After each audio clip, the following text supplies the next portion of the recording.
So this thesis activity is fairly similar to the previous one, but there are some differences I want to discuss. Again, it breaks down what is a thesis. Again, it's an assertion that you argue or support in your essay.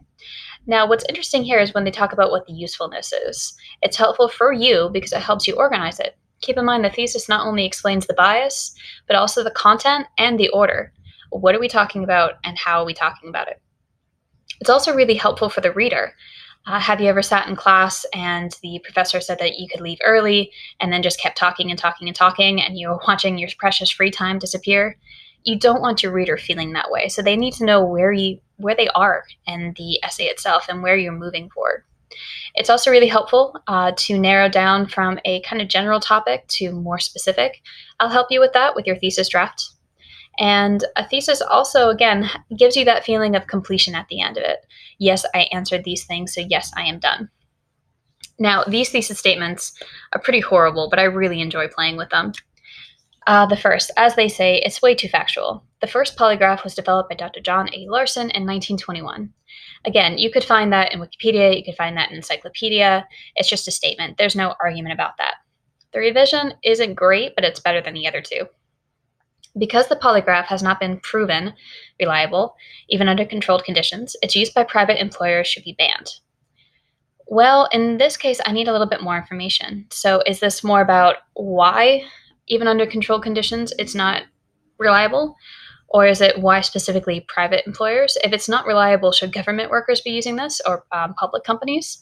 That needs some more information. I'm a little confused about what the focus is yet. The second one's pretty bad. Being overly materialistic will cause many problems. As they said, that is very general, but the revision's honestly not much better. Being overly materialistic will cause many problems because you lose sight of what matters to you. That sounds like a lousy Hallmark card. We can get better than that. So it might be specifically why some cultures are more materialistic than others. For example, there are commercials all the time for in America. They show cluttered closets and things falling down and people just being overwhelmed by stuff. But don't worry, the solution is either to use materials that squish everything together so you get more space, those special hangers that lie flat so you can get more into your closet, or even renting pods so that you can have more places to store things. And none of them suggest maybe you need to get rid of some of that stuff. So you could talk about that. Materialistic might be a little tricky because how you interpret what is materialistic may vary a little bit. So you would need to get a lot more specific and have a clear argument in mind. What matters to you is a pretty vague statement here. So you'll need a lot more detail to make this more efficient. The third one rather, is my absolute favorite. Many of the hip hop songs are disgusting. I just love the fact that they call it the hip hop. So I'm going to start with that. But the revision, many hip hop songs are sexist because they make women look like pretty pictures with no substance.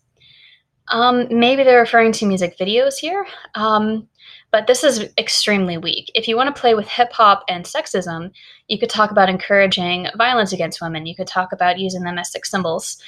Even some of the lyrics, got 99 problems, but a bitch ain't one. Keep your pimp hand strong. I mean, some of these phrases are pretty horrific if you actually listen to the lyrics.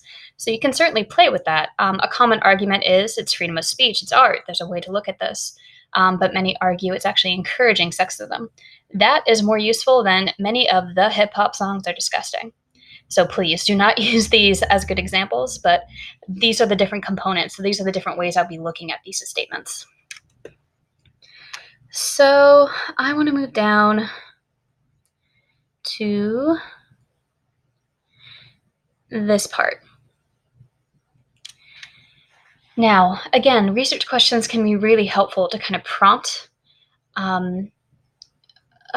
your topics, but it's also really important to be paying attention to your own bias. For example, what does it mean to be poor? It's a really interesting question because many of us have probably described ourselves at one point or another and said the phrase like, "Oh, I'm broke." So you can even play with that word choice of poor. But what that actually means. So does being poor mean you're homeless? Does being poor mean you can't eat? What does that actually mean? Another element would be fairly interesting would be what arguments are there for or against single parenting? So think about that for a minute. How many of you imagined it was a woman? How many of you imagined it was a man? Young or old? Divorced? If they were young, unmarried? So that's important as well, as to understand what your bias comes from. So, for example, in some cases, it might be better to be a single parent if you have a partner who was abusive, or a partner who was abusing drugs or alcohol. Or in some cases, you might have had a spouse who just recently died.